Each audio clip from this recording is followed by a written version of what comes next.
Hello students of 6th standard. We have started the lesson number 8, our skeletal system and the scheme. Today we are going to see some new points in it. See, open page number 61.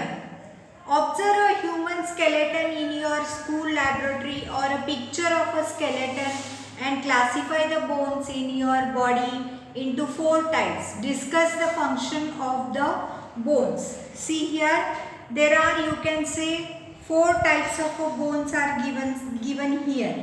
So there are various, you can say, joints are prepared by these bones. So what are they that we are going to study? Move the different parts of the body and from the head and to the toes and observe the different places in which they are, you can say, bend or turn. हमें क्या करना चाहिए? सब body के जो different parts है वो सभी हमको ऑब्जर्व करने चाहिए.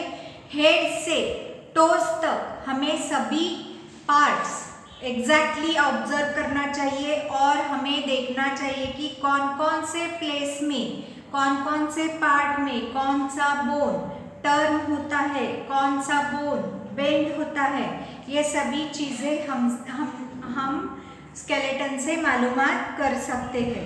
The bones in our body are connected to each other by means of ligament. अगर देखें, बोन से जॉइंट होता है, इसीलिए ही हम मूवमेंट कर सकते हैं.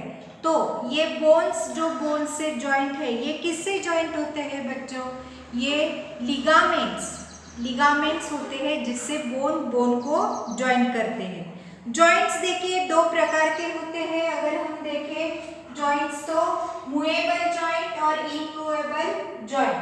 जो मूवेबल जॉइंट है वो उनमें जो बोन्स है वो मूव कर सकते हैं या उनकी हलचल होती है. और इमूवेबल जॉइंट जो है, ऐसे बोन्स जो है ये मूव नहीं करते. तो ऐसे हम 2 टाइप के जॉइंट्स हो सकते हैं होते हैं हमारे बॉडीज में. वो है मूवेबल जॉइंट और इमूवेबल जॉइंट. मूवेबल जॉइंट का अगर हम एग्जांपल देखें तो हमारे आर्म्स में और हमारे लेग्स में बहुत से हड्डियां होते हैं. ये सभी जो बोन्स है वो एक दूसरे को जॉइंट होते हैं और ये जो जॉइंट है इसको हम मूवेबल जॉइंट कहते हैं. जो बोन्स हमारे स्कल में होते हैं वो बहुत ही स्टेशनरी होते हैं, वो कोई मूवमेंट नहीं कर सकते. ऐसे बोन जो है वो अपनी मूवमेंट नहीं कर सकते. तो ऐसे बोन्स को हम क्या बोलेंगे? Immovable joint. Types of joints देखिए. हाँ, अगर हमने देखा तो 3 प्रकार के जॉइंट्स हमें यहाँ मिलते हैं. देखिए, hinge joint, ball and socket joint and gliding joint. तो ये क्या है हम देखेंगे.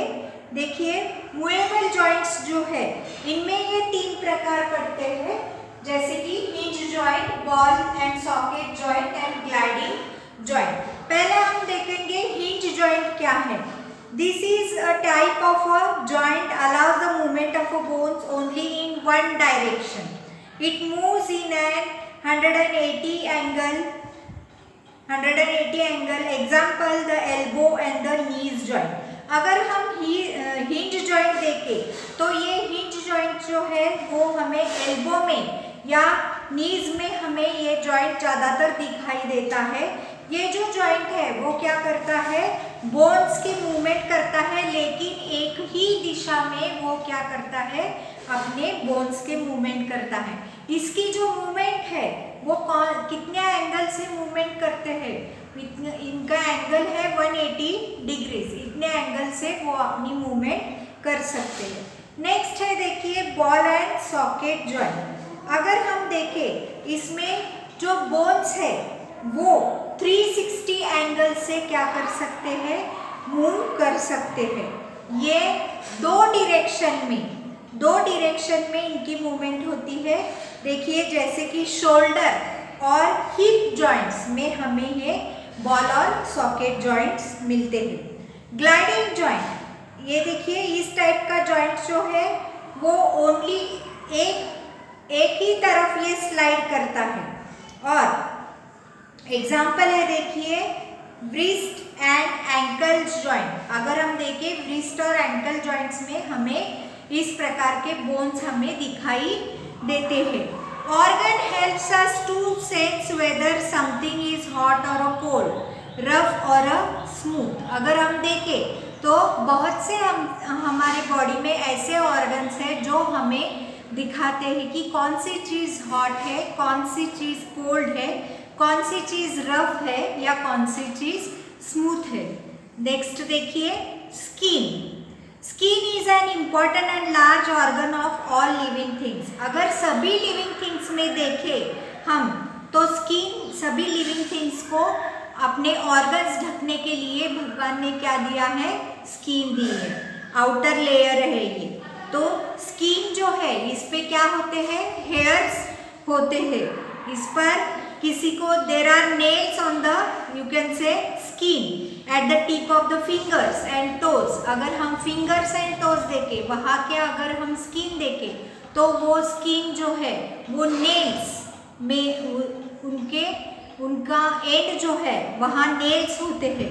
The skin gives a sense of a touch. अगर हम देखें तो ये जो स्किन है वो क्या करता है, हमें टच का सेंसेशन देता है। The skin is important sensory organ of the body. अगर हम देखें तो बॉडी का सेंसरी ऑर्गन एक इम्पॉर्टेंट सेंसरी ऑर्गन है। The structure of the you can see skin. Human skin is made up of 2 main layers. अगर हम देखें स्किन का स्ट्रक्चर तो हमें मालूमात होता है कि ये जो स्किन है ये 2 लेयर से बना हुआ है। The outermost layer is called as a epidermis. अगर हम देखें तो उसका जो बाहरी लेयर है वो इपिडर्मिस से बनाया गया है और जो अंदर का लेयर है उसको हम डर्मिस बोलते हैं। Below the dermis there is a network of blood vessels. अगर हम देखें तो डर्मिस के अंदर और या इसके नीचे क्या होता है, देखो ब्लड वेसल्स होते हैं या नर्व फाइबर्स होते हैं। Subcutaneous layer under the network maintains the body temperature. अगर हम देखें तो ये सब जो फाइबर्स है या ब्लड वेसल्स है ये क्या करते हैं, स्किन का जो टेम्परेचर है इसको मेंटेन करते हैं। द यू कैन से epidermis has the several you can say various layer. What happens when we walk or play in the hot sun? When we walk or play in the sun, we get tired, but at the same time our skin becomes wet. This is because of the sweat. In the skin there are glands which secrete sweat. These are called as the sweat glands. देखिए हमारे skin में क्या होते हैं, glands होते हैं जिसको हम स्वेट ग्लैंड्स कहते हैं। ये जो स्वेट ग्लैंड्स है वो क्या करते हैं, अगर हम ज़्यादा वॉक करें या ज़्यादा हम प्ले करें, धूप में अगर हम ज़्यादा खेलें तो क्या होता है, ये जो स्किन है वो क्या देती है हमें, ये स्किन अपनी वेट दिखाई देती है। तो ये वेटनेस कहाँ से आता है, जो स्वेट ग्लैंड्स है वो स्वेट ग्लैंड्स क्या करते हैं, एक्सेस अमाउंट ऑफ जो वाटर है वो शरीर के बाहर देते हैं और स्किन को मॉइस्ट रखते हैं। देखिए after playing in the hot sun और after hard physical labour the temperature of the body rises.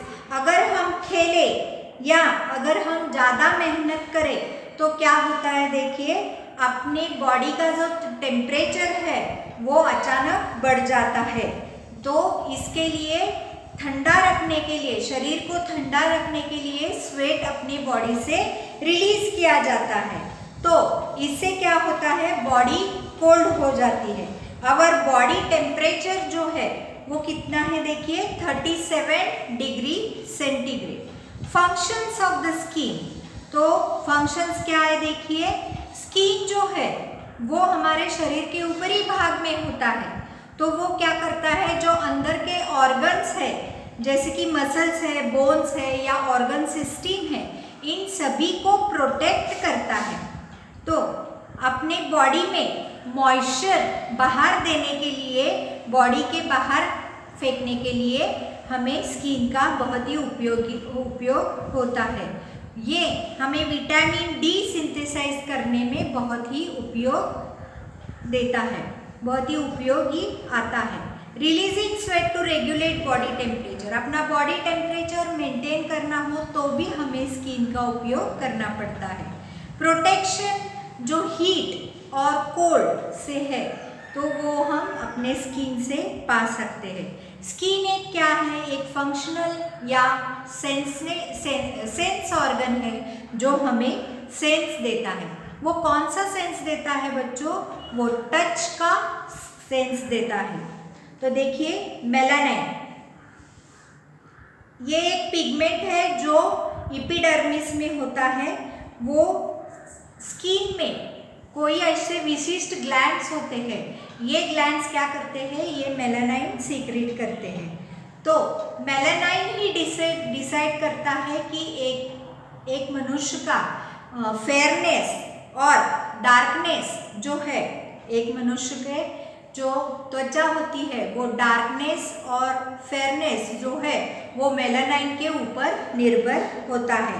The color of the skin also depends on the climate। अगर हम क्लाइमेट को देखें तो वो भी स्किन पर उसका प्रयोग या उसका प्रभाव दिखा सकता है। मेलानाइन प्रोटेक्ट्स आवर स्किन, अगर हम देखें तो मेलानाइन क्या करता है, हमारे स्किन को प्रोटेक्ट करता है। जो अंदर के जो ऑर्गन्स है उसको यूवी रेस से वो बचाता है। अगर हम स्किन ऑफ ग्रैंड मदर देखें तो कैसी होती है, उस पर बहुत सारे व्रिंकल्स होते हैं। अगर हम बच्चों की स्किन देखें तो वो बहुत ही मुलायम होती है या बहुत ही सॉफ्ट होती है। तो ये डिफरेंस क्यों है? देखिए, जैसे जैसे मनुष्य की उम्र बढ़ती जाती है तो उसमें उसके स्किन के अंदर जो फैट की मात्रा होती है वो कम होती जाती है और इसी कारण उसका जो स्किन है वो व्रिंकल टाइप का होता है। और अगर बच्चों में देखें तो फैट्स उसमें होते हैं, इसीलिए उनका स्किन टाइट ऐसे हमें दिखाई देता है। तो देखिए मेलानाइन क्या कर सकता है, हेयर का कलर भी डिटेक्ट कर सकता है। ब्लैक हेयर्स अगर देखें तो जिनके शरीर में प्योर मेलानाइन है उनके हेयर्स ब्लैक होते हैं। ब्राउन और lighter hair is due to the sulphur in the melanin and reddish hair due to the iron in the melanin. अगर मेलानाइन में सल्फर की मात्रा हो तो वो क्या होते हैं, हेयर्स जो है वो ब्राउन दिखने लगते हैं। और अगर रेडिश हेयर हो तो वो हेयर क्यों दिखते हैं, आयरन मेलेनियन में मिला हुआ होता है इसलिए दिखते हैं।